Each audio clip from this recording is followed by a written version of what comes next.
Bien, vamos a un tema muy relevante. La Comisión Económica para América Latina y el Caribe ha alertado sobre el impacto devastador por la crisis educacional en Latinoamérica. Todo esto producto de la pandemia del COVID-19 y advierten que existe el riesgo de una cicatriz permanente en las y los jóvenes.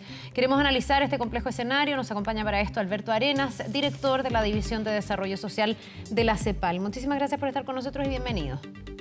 Muy buenos días y muchas gracias por la invitación. A ver, ustedes hacen la mirada regional, me interesa partir por ahí para que después también podamos ver qué pasa en Chile, qué está pasando respecto de los otros países. Pero aquí pareciera ser, Alberto, ya todos los indicadores dan cuenta de que la pandemia agudizó todas las brechas que había en materia de educación y que esto podría tener, como dicen ustedes, un daño permanente en el tiempo. No, ¿dónde está como la clave para que esto sea algo reversible o por qué podría ser permanente en el tiempo? ¿No estamos a tiempo de revertir? Perfecto, pero partamos por el tema central, ¿no?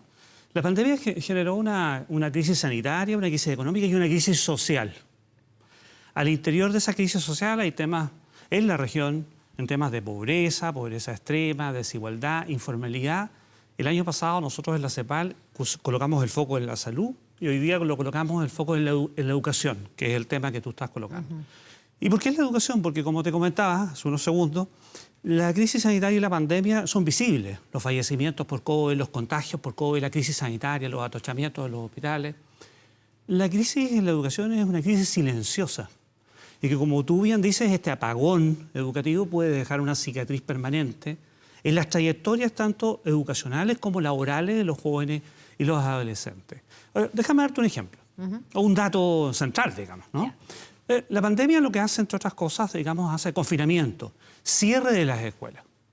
En América Latina, el cierre de las escuelas, en promedio, fueron 70 semanas. 70 semanas cerrados los colegios parcial o totalmente. En el mundo, estos fueron 41 semanas. Perdón, ¿y en Chile está el dato? 69 semanas. Ya, o sea, estamos en el promedio de América Latina, digamos. Estamos en el promedio de América Latina y el Caribe. Ahora, claramente esta diferencia es regional, porque tú puedes ver todas las regiones en el mundo. América Latina es la que tuvo el mayor cierre. Ahora, cuando tú tienes un cierre de esa magnitud, déjame decirte que hay países en la región como Bolivia, Ecuador, que tienen más de 20 semanas de ese promedio, es decir, llegan a 90 semanas. Es decir, hay países que están por sobre eso. Claro. Ese es el promedio.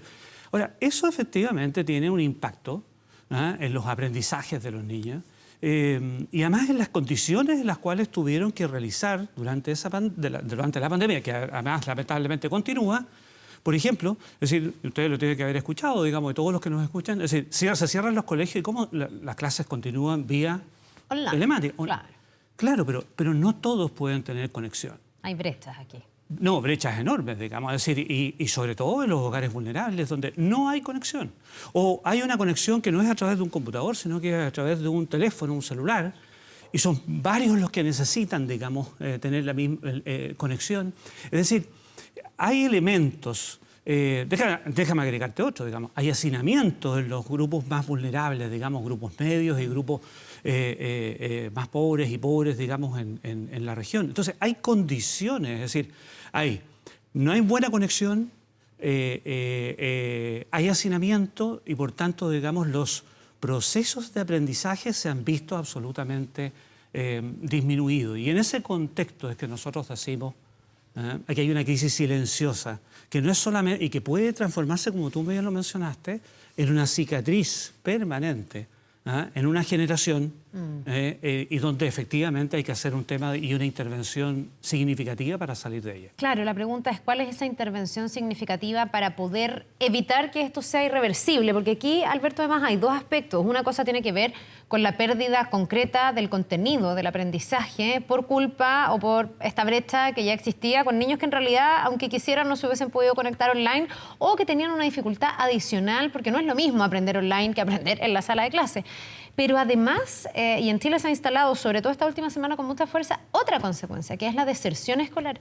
En Chile estamos viviendo una deserción escolar que aumenta, niños que se nos están quedando fuera del sistema. Entonces uno se pregunta, ¿cómo se recupera? ¿Cómo se los trae de vuelta? ¿Qué capacidad tienen países, además, que yo me imagino en esta región son menos resilientes que en Europa, por ejemplo, en materia educativa, para revertir para recuperar lo que se perdió, para traer de vuelta a esos alumnos? ¿Cuál es la resiliencia de América Latina frente a esto?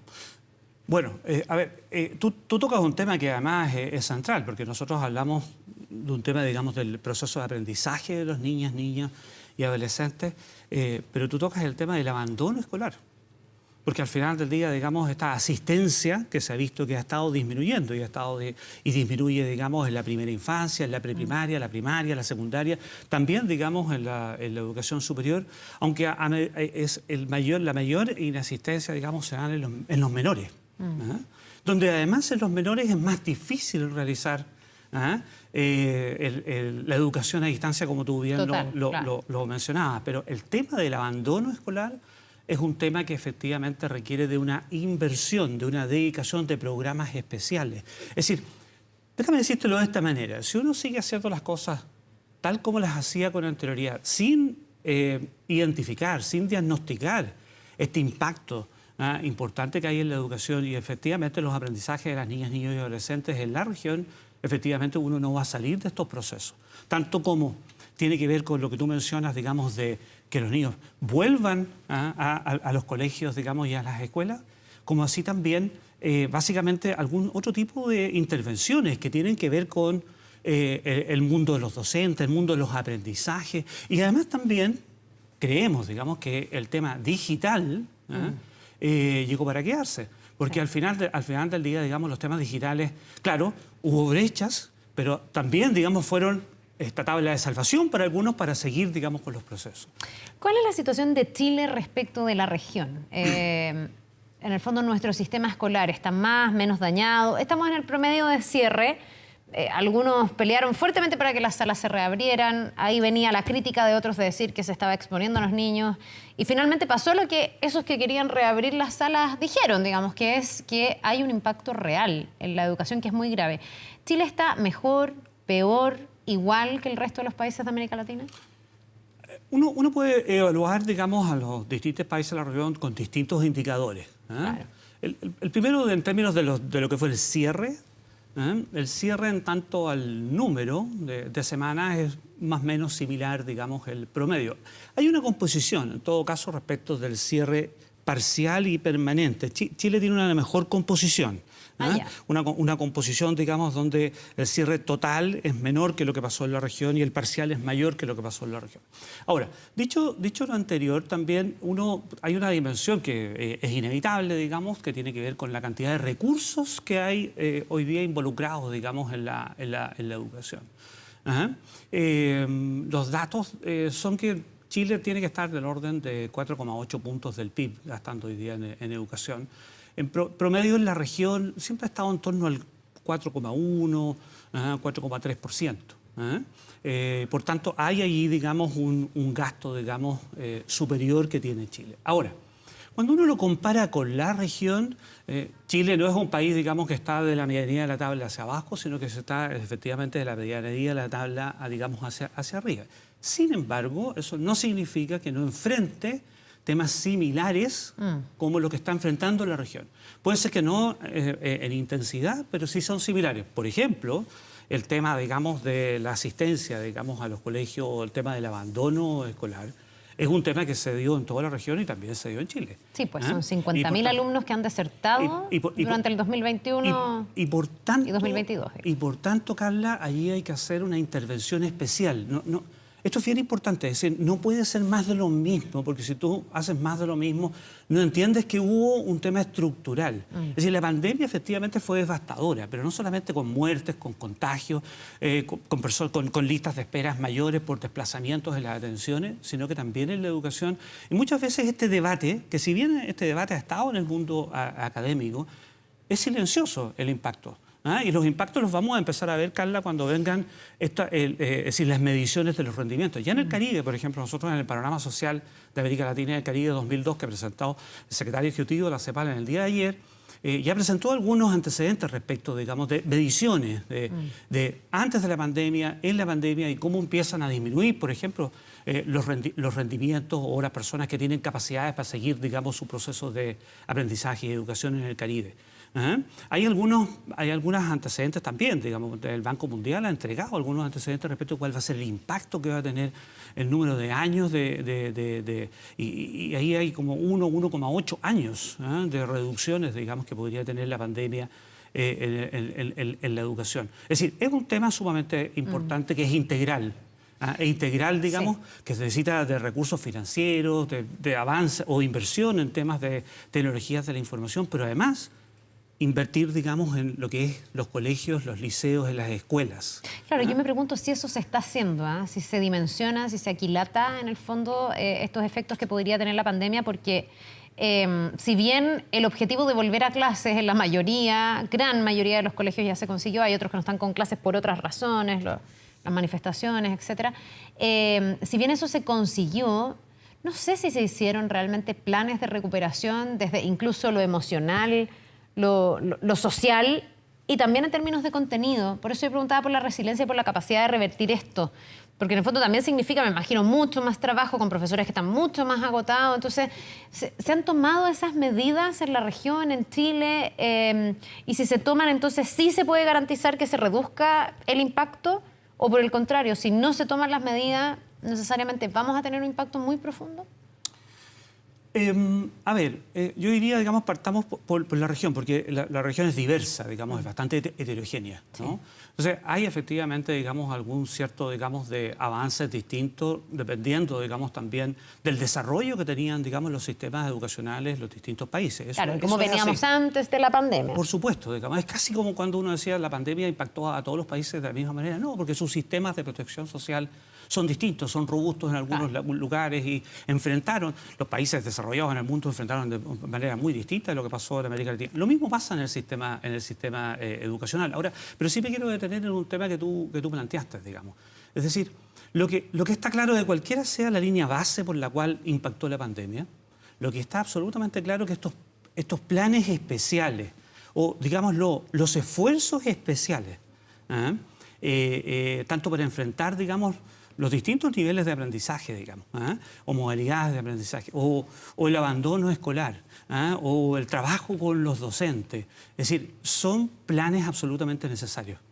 Tú los llaman de reestructuración, no sé, tú dijiste de reconversión, no sé cuál fue el recuperación, yo creo. De recuperación, por supuesto, pero podemos llamarlo de recuperación, pero son planes específicos, financiados sosteniblemente, es decir, con sostenibilidad financiera, y donde efectivamente a nuestro juicio hay que dar un salto. Y porque si tú no das ese salto, básicamente es por eso que nosotros planteamos que aquí puede haber un riesgo de una cicatriz permanente.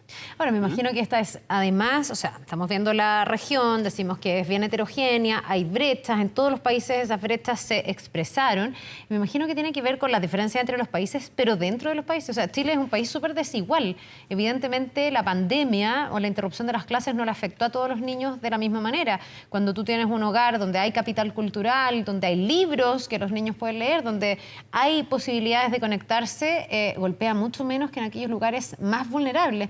Me imagino entonces que las herramientas o las estrategias debiesen tener un foco especial en aquellos que tuvieron las mayores consecuencias, donde esa brecha se expresó, ¿no?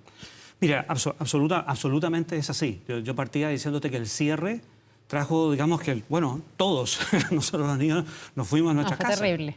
¿Cierto? Sí. Bueno, algunos siguieron en la televisión. Para los padres fue terrible. No, nos fuimos a nuestras casas, ¿cierto? Bueno, yo te hablaba, digamos, del dato, del dato del hacinamiento, del dato de la conectividad. Y aquellas casas donde estaban conectados, no estaban conectados con un computador, sino que estaban conectados con un celular. ¿Tú sabes lo que es seguir una clase con un celular? No, claro. Donde hay 3 niños que tienen que seguir distintas clases. Es decir, básicamente, la pandemia lo que trajo en una parte de esta generación, que no tuvieron acceso regular, digamos, a la educación. Eso es así. Ahora, no todos los niños fue así, pues, obviamente, digamos, no todas las niñas, niños y adolescentes fue así, digamos. Hubo esfuerzos muy sustantivos de los gobiernos de seguir con la educación con los niños, pero a nuestro juicio hay una parte importante de niñas y niños que van a tener, digamos, este rezago.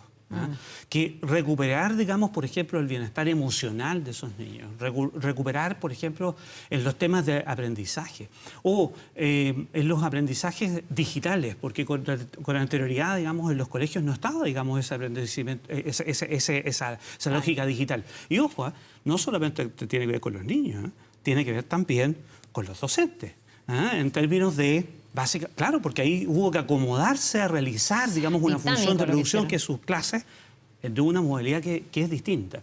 Yo te diría que de todas maneras, la pregunta tuya es de todas maneras, digamos, decir, y yo creo que estos planes de recuperación son absolutamente necesarios y transversales, en términos que además también la señal que nosotros estamos diciendo es que se necesitan programas con sostenibilidad financiera, es decir, hay que dar un salto en términos de los recursos que uno invierte en educación para justamente enfrentar, digamos, este potencial problema de tener una generación perdida, digamos, en la región producto de la pandemia. Ya, ojalá que esto no pase, que se recoja el guante, todas estas advertencias desde la CEPAL, desde otros organismos. En Chile estamos también discutiendo esto con el tema de la deserción, de la inasistencia. Ojalá que se logre tener la resiliencia para poder revertir y recuperar todo aquello que la pandemia nos hizo perder en materia educativa. Alberto Arenas, muchas gracias por habernos acompañado. Muchas gracias por la invitación. Que le vaya muy bien, que tenga un buen día. Nos vemos.